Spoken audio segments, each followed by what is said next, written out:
So good morning students. Right now we are already discussed with the paper one. तो paper one के बहुत सारे हमने topics पढ़े. उसके बाद देखिए पेपर टू की बात करें तो वहाँ पर बिजनेस स्टैटिस्टिक्स पूछा जाता है.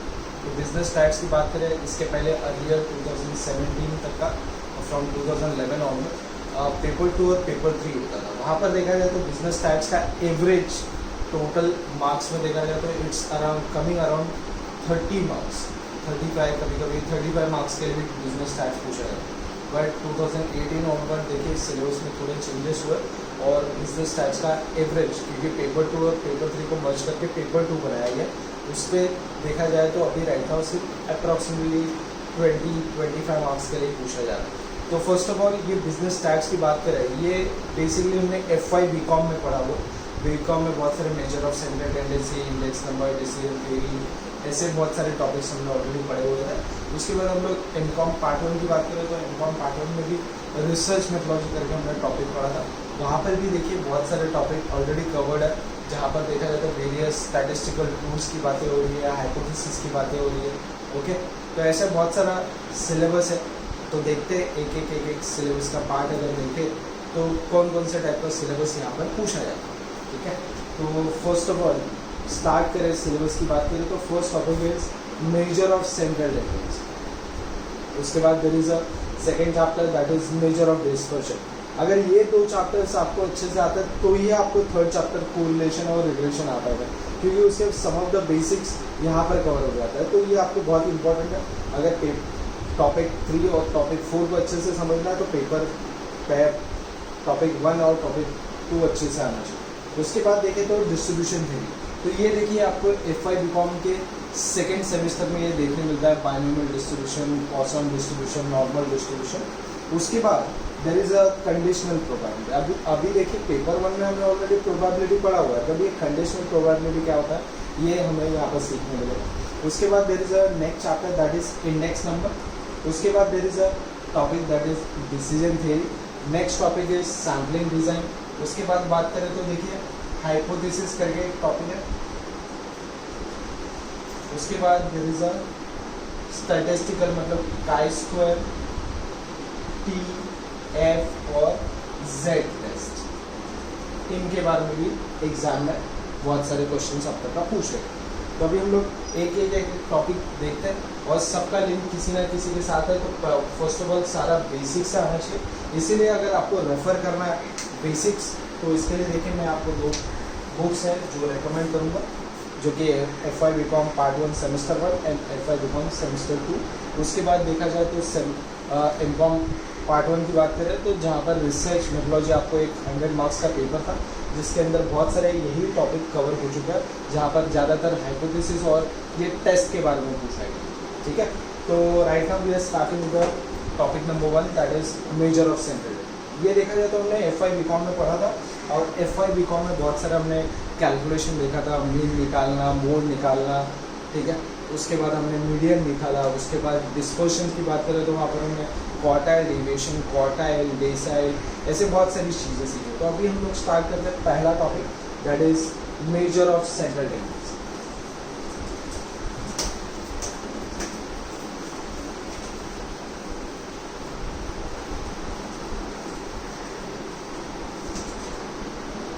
अभी ये चैप्टर की बात करें, इस चैप्टर में आपको बहुत सारे बेसिक सीखने मिलेगा जो कि आने वाले चैप्टर्स के लिए काम आएगा. और उसके बाद अगर हम आगे इन फ्यूचर PhD के लिए भी जाते हैं तो PhD में देखो रिसर्च मेथोलॉजी आता है. वहाँ पर बहुत सारा आपको डेटा कलेक्ट करना होता है और डेटा का आपको एवरेज, मीन, मोड, उसके बाद मीडियन क्या होगा, क्वार्टाइल डेविएशन क्या होगा, ये बहुत सारी चीज़ें कैलकुलेट करने के लिए पूछी जाती है और यही आपको रिसर्च में भी काम आता है. जब कभी भी हम लोग सैम्पलिंग करते हैं तो बट ऑब्वियस ये चीज़ें कॉमन है, मीन निकालना, मीडियन निकालना, मोड निकालना डेटा का. तो देखिए ये चैप्टर देखा जाए तो दो पार्ट में डिवाइड होता है. First one is mathematical. तो यहाँ पर बेसिकली मैथमेटिकल मतलब मैथ्स बेस्ड मतलब कैलकुलेशन बेस्ड ये आता है. और सेकंड इसका हाफ बात करें तो दैट इज पोजिशनल. अभी देखो डेटा कलेक्ट किया और उसे अभी हमने प्लॉट किया तो but obvious there is a position. तो उसे मीडियन को अगर मुझे प्लॉट करना है बार डायग्राम्स में या हिस्टोग्राम में तो वो कैसे प्लॉट किया जाए. तो फर्स्ट ऑफ ऑल मैथमेटिकल की बात करें तो यहाँ पर मैथमेटिकल में कौन कौन से टॉपिक फॉलो होते हैं। तो पहली बात करें तो दैट इज एरिथमेटिक मीन, जिसे हम लोग मीन भी बोलते हैं और जिसे हम लोग एवरेज भी बोलते हैं, और ये हमने स्कूल से सीखते हुए आ रहे हैं। Next is geometric mean,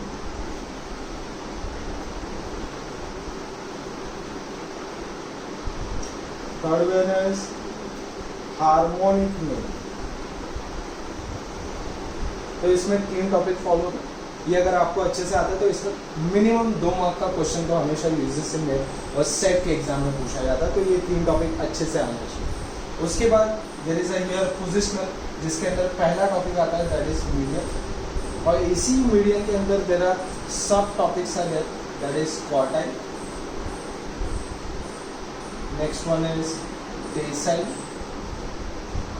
next one is percentile. उसके बाद there is a next sub topic that is called as.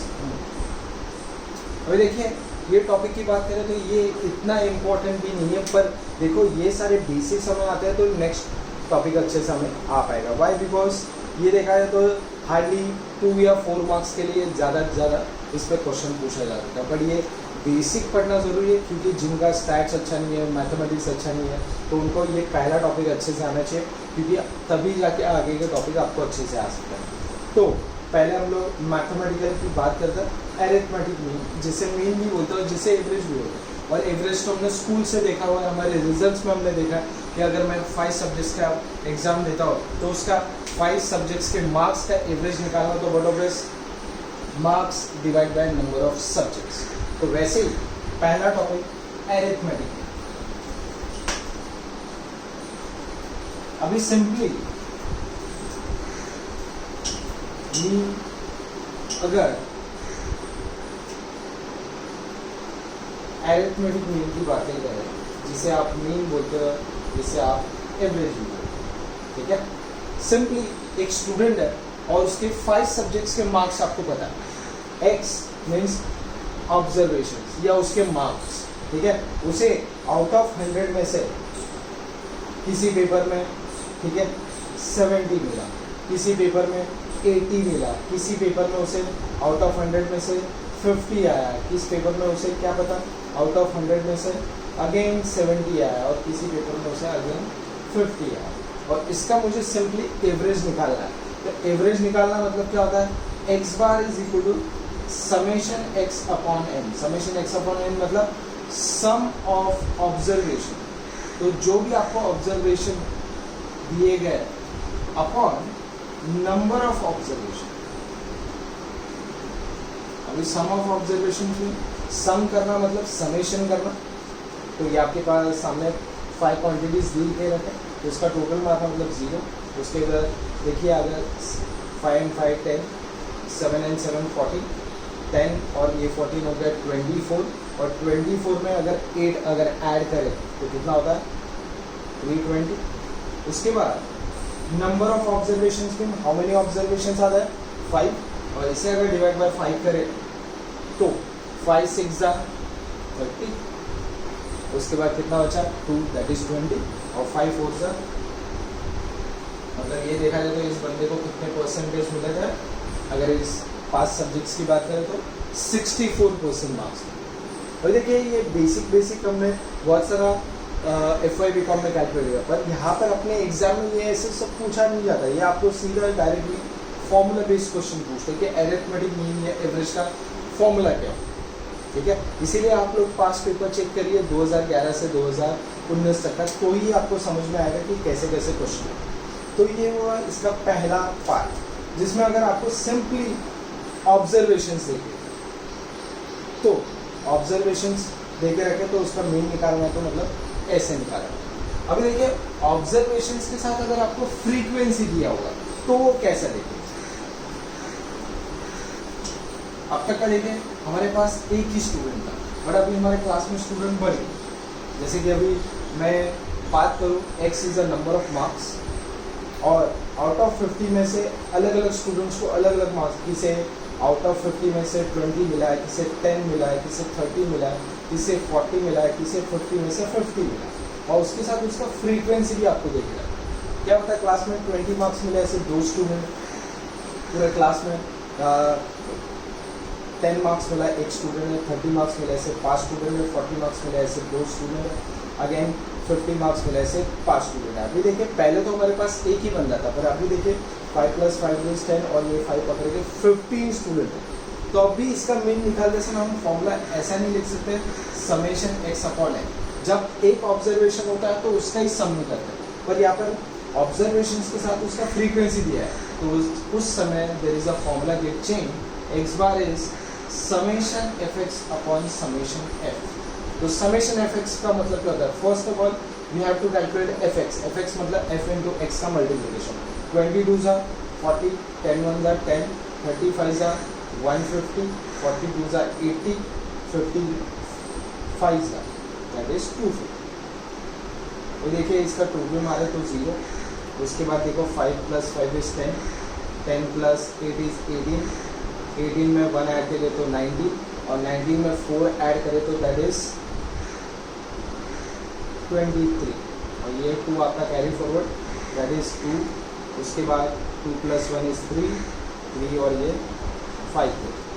अभी देखिए 530 डिवाइड बाय समेशन f मतलब इस f का डुप्लीकेट कितना 15 है, 15 3 ज़ा 40 पे कितना बचा 8 80 हो गया। अब 15 5 ज़ा 75 होता है। अब ये देखे जाए तो 35 पॉइंट समथिंग कुछ आंसर आएगा। तो यहाँ पर बेसिकली x के साथ f दिया है, तो उसके लिए ये आपको फॉर्मूला ऐसे पूछो। ओके, उसके बाद देखा जाए तो एग्जाम में ये दोनों भी पार्ट कभी इतने पूछे नहीं गए, बट जो थर्ड पार्ट है इसके बारे में बार बार पूछा जा रहा है एग्जाम्स में, और उस पर पास्ट ईयर के पेपर्स में क्वेश्चंस भी आए, वो भी मैं आपको अभी करा के दिखाता हूँ। तो देयर इज अ इसी टॉपिक का there is a third sub part that is called as combined mean. Combined mean का मतलब क्या होता है? सिंपली अभी अब तक हम लोग स्टूडेंट्स की बातें करेंगे, हमने कभी अब तक का क्लास में मेल और फीमेल की नहीं बातें करी। वैसे हम लोग कॉर्पोरेट में बात करें तो there is a male and female worker are there, वैसे ही यहाँ पर there is a 2 types of students आते हैं। जैसे कि अगर मैं बात करूँ नंबर ऑफ n1, क्लास में देखिए n1 मतलब अगर बॉयज़ मेरे क्लास में देखिए 20 है, और उन्हें आउट ऑफ 50 में से अलग अलग टाइप्स के मार्क्स मिले। अभी इन 20 बच्चों के 50 में से किसे 10 मिला होगा, किसे आउट ऑफ 50 में से 20 मिलेगा होगा, किसे 50 में से 50, और इन सब का अगर एवरेज मारा है तो एवरेज आपको ऑलरेडी देखा रहता है दैट इज 30। जैसे हमने अब तक का एवरेज मारते रहे, पर यहाँ पर ऑलरेडी गिवन है। वैसे ही N2 समझिए गर्ल्स क्लास में देखिए 30, और उनका अगर एवरेज देखें तो कुछ 25 आपको देगा, और आपको बोला गया है find out the combined mean. अभी यहाँ पर कंबाइंड मीन निकालना है, 2 अलग अलग चीज़ें हैं, मेल है और फीमेल है, तो कैसे निकालते हैं? देखिए n1 x1 bar plus n2 x2 bar upon n1 plus n2। अभी n1 इंटू x1 बार मतलब 20 into 30 plus 30 into 25 divided by 20 plus 30, 20 into 30 becomes 600, 25 3 that is 750 divided by how much 50। ये देखा जाए तो 600 प्लस 750 तो कितना होता है? ये 1350 आएगा डिवाइड बाय 50। ये 5 इसके साथ पहला 5 2 10 बचा कितना 335 एंड 5 7 तो अलग अलग परसेंटेज देखा जाए तो 30 और 25 आ रहा था, पर अगर कंबाइन करें तो उसका एवरेज कितना हो जाता है 27। ओके, तो अंडरस्टैंड। तो यहाँ पर ये जो टॉपिक सबसे ज़्यादा पूछा जा रहा है और सबसे ज़्यादा फॉर्मूला बेस्ड क्वेश्चन भी आ चुके हैं इसके ऊपर कंबाइंड। इस पर ऑलरेडी पास ईयर के नेट के एग्जाम में जो क्वेश्चन पूछे वो आपको मैं करा के दिखाता हूँ। अगर आपको रेफर करना है तो देखिए ये FI BCom के बुक से ही पूछा गया क्वेश्चन है। तो देखिए मैं आपको पढ़ के सुनाता हूँ। क्वेश्चन क्या पूछा है, the average marks of group of 100 student. अभी देखो पहला ग्रुप और दूसरा ग्रुप, ठीक है। तो यहाँ पर बोला है the average marks of group of 100 student in accountancy are 60, मतलब उनका एवरेज आपको देके रखा है 60, and another group of 50 student, तो there is another group of 50 student, the average marks are 90। Find the average marks of combined group of 150 student. तो यहाँ पर कंबाइंड ग्रुप कितना था, 20 + 30 50 का। तो यहाँ पर क्वेश्चन में क्या देके रखा है, ठीक है, 100 + 50। तो देखिए ये नेट 2016 में क्वेश्चन पूछा गया। तो क्या दिया गया, पहले मैं इंफॉर्मेशन लिखना चाहूंगा, ठीक है। नेट 2016, तो देखिए पहला अकाउंटेंसी का ग्रुप है जिसके अंदर देखिए 100 स्टूडेंट है और उनका आपको एवरेज देके रखा है 60। There is the next group that is 50 और उनका एवरेज आपको देके रखा है दैट इज 90। तो इन 100 + 50 150 स्टूडेंट्स का कंबाइंड मीन क्या होगा, ये आपको पूछा गया, ठीक है। तो देखिए कंबाइंड मीन निकालना, तो there is a formula, capital X bar is equal to N1 X1 bar plus N2 X2 bar upon N1 + N2, okay. तो देखिए कैपिटल X बार की बात करें 100 × 60 प्लस 50 × 90 डिवाइड बाय 100 + 50, ये देखा जाए तो 6000 हो जाएगा, ये हो जाएगा 9 × 5 = 45 और ये 150। ये देखा जाए तो ऐड करें तो 10,500 आएगा और डिवाइड बाय 150 है, तो 0 कटअप करें तो देखिए ये अराउंड 70% के 70 मार्क्स के आसपास आएगा, क्योंकि ये आपको एवरेज मार्क्स देके रखा है, ठीक है। तो कंबाइंड 150 स्टूडेंट्स की बात करें तो that is average is 70 marks, okay. समझ में आ रहा है। तो ये नेट 2016 के पेपर में ऑलरेडी क्वेश्चन आ चुका है। अभी हम लोग कभी कभी इसके अंदर का मिसिंग इंफॉर्मेशन हो सकता है, क्या पता आपको X2 बार दिया ही नहीं और आपको कैपिटल X बार देके रखा है, तो कैसे कैलकुलेट करें, तो ऐसा भी ऑलरेडी क्वेश्चन आ चुका है, तो वो भी मैं आपको करा के दिखाता हूँ, ठीक है। तो ये आपके सेट के पेपर में ऑलरेडी आ चुका है, सेट 2013 में। तो देखिए कैसा क्वेश्चन है,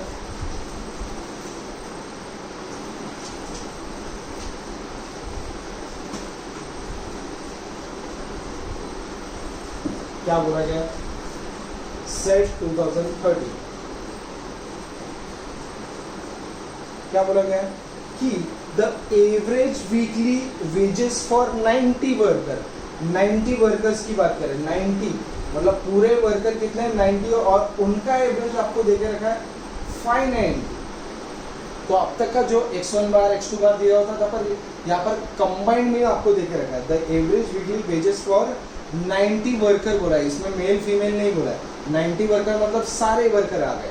और उसके बाद the average wages for 50 male worker, तो इस 90 में से पहला ग्रुप है मेल जो कि N1, वो कितना है 50 है, और उनका एवरेज अगर बात करें तो वो कितना है 630। उसके बाद अगर मेल इतने हैं तो बची हुई फीमेल कितनी होंगी 40, और बोला गया है out of them find the average for the remaining female worker. तो रिमेनिंग फीमेल वर्कर का एवरेज पता है क्या हमें, नहीं, जो कि X2 बार है, जो कि हमें निकालना होगा। तो हमें ऑलरेडी फॉर्मूला हमें पता है, capital X bar is equal to N1 X1 bar plus N2 X2 bar upon N1 + N। तो यहाँ पर देखिए अब तक का कैपिटल X बार निकाल देते हैं। अभी देखो यहाँ पर ऑलरेडी कैपिटल X बार देके रहेगा जो कि इतना 590, ओके। उसके बाद N1 X1 बार मतलब 50 × 630 प्लस 40 × ये हमें पता नहीं, ये हमें निकालना है, अपॉन N1 + N2 मतलब कितना 50 + 40 दैट इज 90। अभी देखो आपको ये X2 बार सॉल्व करना, तो फटाफट से I have to shift here 590 × ये कितना हो जाएगा 90, ओके। और ये आपका कितना हो जाएगा 50 × 630 प्लस 40 × X2 बार। उसके बाद देखिए ये 590 इंटू 90 आपको करना होगा, ये कितना आता है ये आप चेक करिए, माइनस 50 इंटू 630, ये इस तरफ आके सब्ट्रैक्ट हो जाएगा, और उस तरफ क्या बचेगा सिर्फ 40 इंटू x2 बार। उसके बाद नेक्स्ट स्टेप में आपको x2 बार निकालना है, तो 590 into 90 minus 50 into 630 divided by कितना आ जाएगा 40 इज इक्वल टू x2 बार। और इसका देखिए डायरेक्टली आंसर मैं बोलता हूँ, दैट इज 540। इसको पहले आपको मल्टीप्लाइड करना है, उसके बाद सब्ट्रैक्ट करना है, और डिवाइड बाय 40 करोगे तो आपको आंसर आता है 540। ठीक है, तो ऐसे ऑलरेडी क्वेश्चन पेपर 1 में भी पूछा जाता है, प्लस आपको पेपर 2 में भी बिजनेस स्टैट्स में पूछा जाता है। ओके, उसके बाद एक क्वेश्चन जो पेपर 1 के टॉपिक में पूछा गया था, ठीक है, जहाँ पर रिसर्च मेथोलॉजी है, ठीक है, ये आपके बिजनेस स्टैट्स में क्वेश्चन आया था, तो अभी मैं वो वाला क्वेश्चन भी आपको करा के दिखाऊंगा। तो ये कैलकुलेशन वगैरह आप लोग करिए, मैंने देखिए डायरेक्टली लिखा हुआ, ठीक है, बट आप लोग कैलकुलेशन करिए और क्रॉस चेक करिए।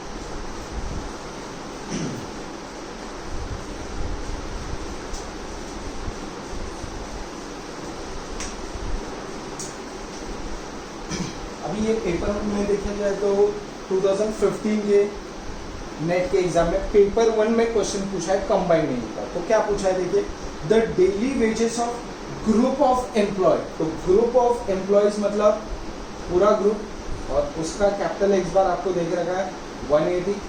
उसके बाद the wages of main and women. तो वेजेस ऑफ मेन और वुमेन आर 186 और 175 respectively. Find the ratio of men and women in the group. अभी देखो यहाँ पर आपको N1 N2 नहीं पता, अब तक है एक मिसिंग था, अभी देखिए 2 मिसिंग है, तो कैसे कैलकुलेट करें। तो देखो फॉर्मूला तो वही है, फॉर्मूला तो चेंज नहीं होने वाली। तो capital x bar is equal to N1 x1 bar plus N2 x2 bar upon N1 plus N2। अभी आपका यहाँ पर N1 N2 मिसिंग है, कैपिटल एक्स बार आपको पता है कितना, हाउ मच 180, N1 नहीं पता पर x1 बार पता है, that is 186 into N1 plus 175 into N2 divided by कितना N1 प्लस N2। अभी देखो ये नंबर तो नहीं है जो कि मल्टीप्लाइड हो, पर ये देखे दो वेरिएबल है जो कि ये 180 के साथ मल्टीप्लाइड होंगे, तो ये ऐसा देखे, इसे मैं ब्रैकेट में लिखता हूँ। तो देखिए 186 N1 प्लस 175 N2, इसे मल्टीप्लाइड करें ब्रैकेट में तो ये ऐसा लिखे।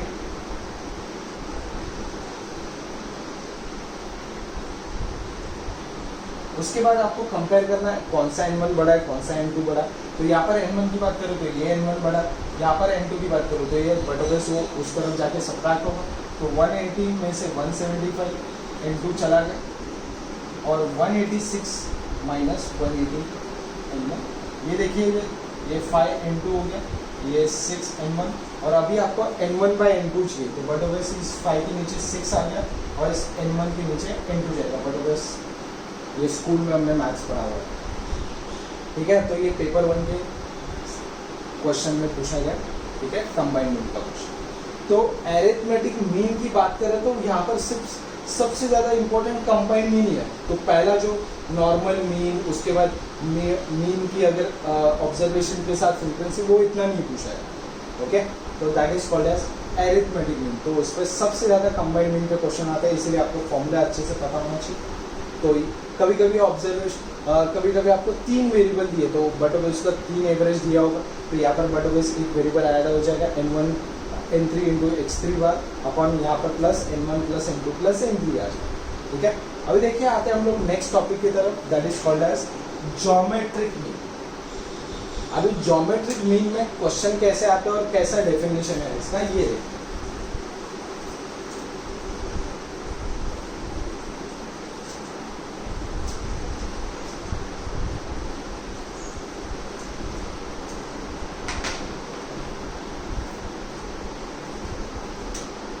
तो सेकेंड टॉपिक ज्योमेट्रिक मीन। तो देखिए ज्योमेट्रिक मीन होता क्या है और ये ज्योमेट्रिक मीन कहाँ पर एप्लीकेबल है। अभी तो आपके पास डेटा सेट दिया रहेगा तो हम उसका एवरेज निकाल सकते हो, उसका मीन अरिथमेटिक मीन निकाल सकते हो। वैसे geometric mean basically portfolio performance होता है, उससे कैलकुलेट करने के लिए होता है। तो ये ज्योमेट्रिक मीन होता क्या है? It is a basically nth root of product of x1 x2 xn variable. अगर आपके पास n वेरिएबल है तो उसका प्रोडक्ट और उसका nth रूट आपको अगर निकालना है तब वो ज्योमेट्रिक मीन निकालता है। तो ज्योमेट्रिक मीन क्या होता है?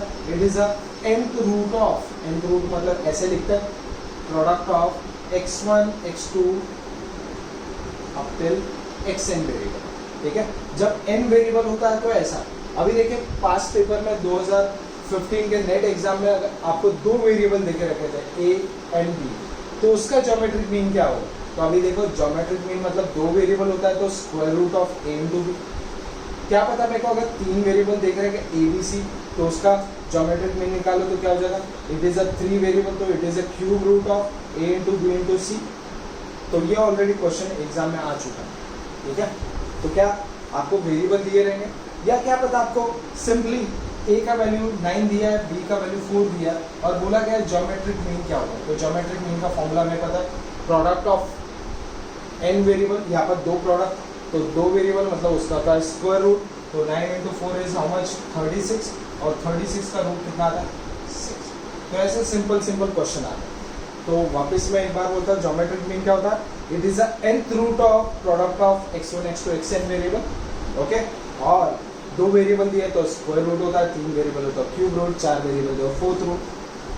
तो ऐसे क्वेश्चन बेसिकली ऑलरेडी आ चुके हैं। तो ज्योमेट्रिक मीन में कुछ इतना डिटेल नहीं पूछा जाता, तो वो सिंपली ऐसे टाइप के क्वेश्चन आते हैं। Okay, next one is harmonic mean. अभी देखिए एरिथमेटिक मीन तो हमने पढ़ा।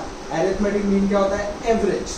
ठीक है, average of 5 variable, average of 10 variable, average of 50 variable. वैसे ही हार्मोनिक मीन की बात करें तो हार्मोनिक मीन देखिए क्या होता है।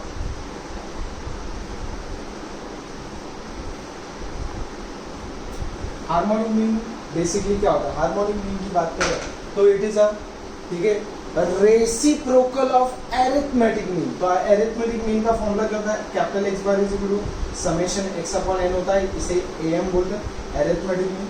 और इसका रेसिप्रोकल की अगर बात करें तो रेसिप्रोकल कैसे लिखेगा? It is an upon 1 upon summation. ठीक है, तो बट ऑब्वियसली ये क्या हो गया इसका? ठीक है, फॉर्मूला उल्टा हो गया।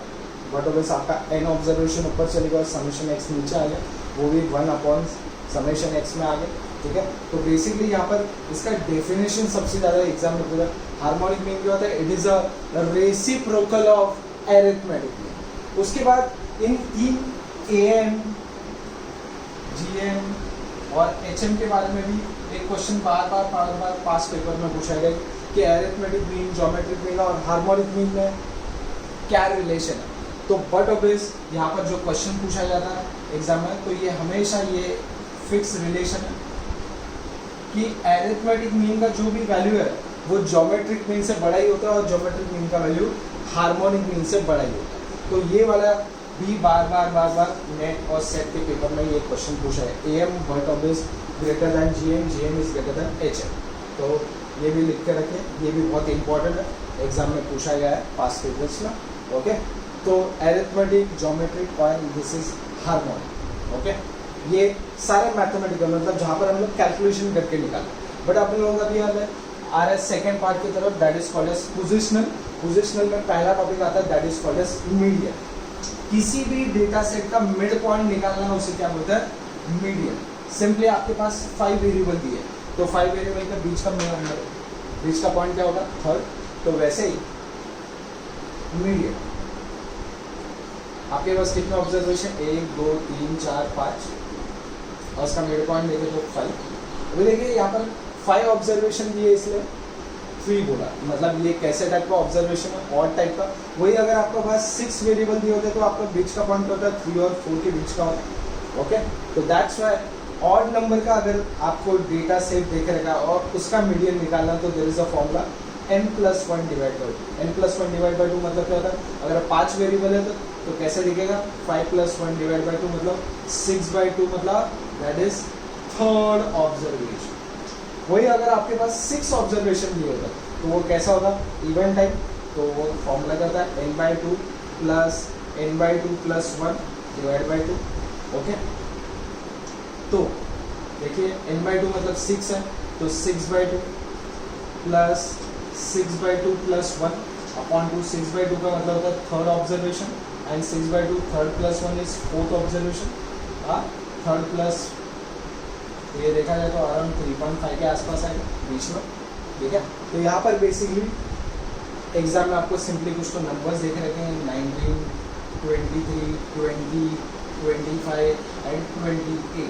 तो बट ऑब्वियस ये देखो असेंडिंग ऑर्डर में लगे हुए ऑब्जर्वेशन, तो बट ऑब्वियस इन ऑब्जर्वेशन को आपको असेंडिंग ऑर्डर में लगाना लगा, असेंडिंग या डिसेंडिंग। फिर उसके बाद आपको पता करना कि इसमें मीडियन क्या है, तो उसके लिए ऑड टाइप के ऑब्जर्वेशन है तो ऑड वाला फॉर्मूला लगेगा, इवन टाइप के रहेगा तो इवन वाला लगेगा। ओके, तो सिंपली ये समझ में आ रहा है। तो यहाँ पर बेसिकली एग्जाम में फॉर्मूला अगर आपको पता है तो ही आप मीडियन निकाल सकते हो। मीडियन में ठीक है क्यूमुलेटिव फ्रीक्वेंसी वगैरह निकालना ही हमने FI BCom में पढ़ा, पर वैसे टाइप के क्वेश्चन अपने नेट सेट के एग्जाम में पूछे नहीं जाते। ऐसे सिंपल बेस्ड क्वेश्चन आता है जहाँ पर फॉर्मूला रिलेटेड हो और ऑब्जर्वेशन रिलेटेड। ओके, तो right now we are going with the next. Median की अंदर का बात करें तो quartile is very important, but decimal और परसेंटाइल एग्जाम में अब तक का कभी नहीं पूछेगा। तो देखिए क्वार्टाइल क्या होता है, मीडियन मतलब क्या होता है, सिंपली क्या होता है, अगर आपको ये 100 का लाइन दे के रखा है, मीडियन मतलब क्या 50, तो मीडियन का मतलब होता है 50, ठीक है। 100 का आधा सीधा 50। वही अगर मैं क्वार्टाइल की बात करूँ, क्वार्टरली हम लोग देखो ट्रेन या बस का पास निकालते। क्वार्टरली मतलब क्या होता है, हर 3 मंथ्स के बाद हम पास को रिन्यू करते हैं, ठीक है। तो वैसे ही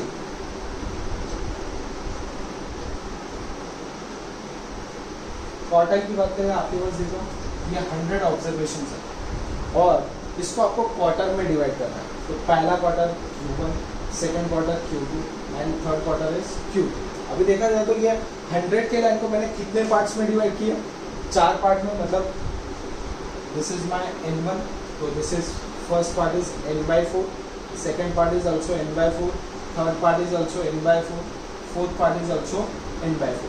तो अगर मुझे Q1 का फॉर्मूला लिखना है तो Q1 में देखिए यहाँ 0 से लेके यहाँ तक का वैल्यू कवर किया तो दैट इज N/4।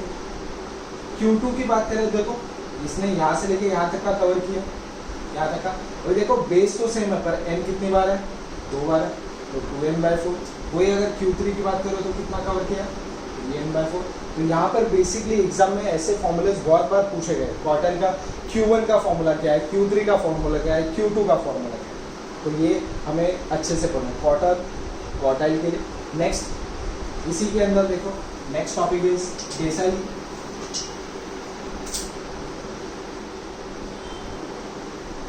डेसाइल नाम से ही पता है, डेसिमल, डेसिमल मतलब 10।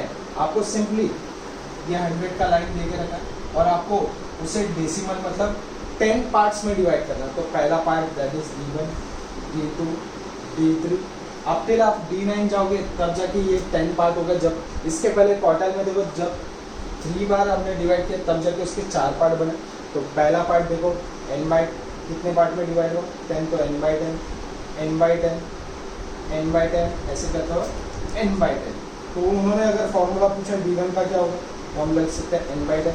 वही अगर D7 का फॉर्मूला पूछा तो 7 टाइम्स। वही अगर D9 का फॉर्मूला पूछा तो 9n/10। तो यहाँ पर सिर्फ फॉर्मूले इंपॉर्टेंट है, बाकी कुछ नहीं, कैलकुलेशन वगैरह बिल्कुल नहीं है।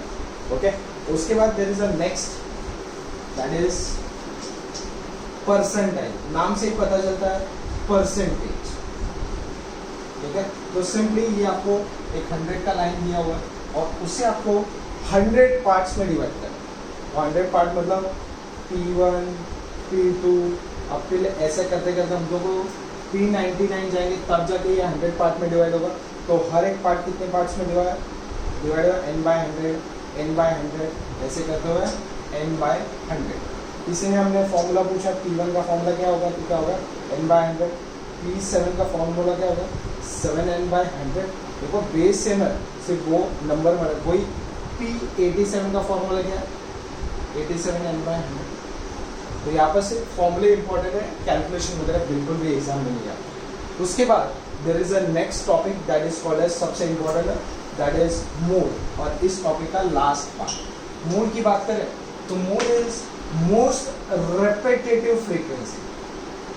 क्या बोला गया?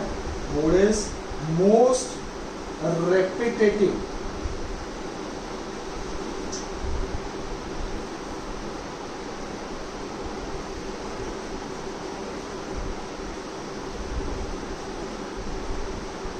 मोस्ट फ्रीक्वेंट, मतलब रेपिटेटिव मतलब जैसे कि हमको हमें ऑब्जर्वेशन लेके रहेगा, तो इसमें सबसे ज्यादा रेपिटेटिव फ्रीक्वेंसी क्या है? 21, तो that is called as mode. तो अपने को एग्जाम में भी ऐसा कुछ ऑब्जर्वेशन दिया रहेगा और पूछा जाएगा मोड क्या होता है, तो मोड का मोस्ट फ्रीक्वेंट और मोस्ट रेपिटेटिव। वैसे ही मोड का और एक फॉर्मूला भी बहुत पॉपुलर है जो बार बार नेट और सेट के एग्जाम में पूछा जा रहा है। Mode is equal to 3 median minus 2। अभी देखिए आपके पास मीन और मीडियन का वैल्यू दिया रहेगा, तो आप इसमें मल्टीप्लाइड करके सबट्रैक्ट करके उसका वैल्यू निकाल सकते हो। कभी देखिए आपको मोड का और मीन का वैल्यू दिया और मीन निकालना, तो बड़े बस ये इधर माइनस हो जाए प्लस हो जाए, तो ये फॉर्मूला भी बहुत इंपॉर्टेंट है। तो mode is equal to how much? 3 median minus 2। Okay, तो थैंक यू सो मच। अच्छे से आप लोग क्या करिए, ये टॉपिक अच्छे से पढ़े, अच्छे से जो पास पेपर्स मैंने के क्वेश्चन लिखा है वो करें, पास पेपर खुल के क्वेश्चंस पढ़े, जो भी आपको डाउट है इसके रिगार्डिंग पूछें। ओके, तो thank you so much for a major of central tendency.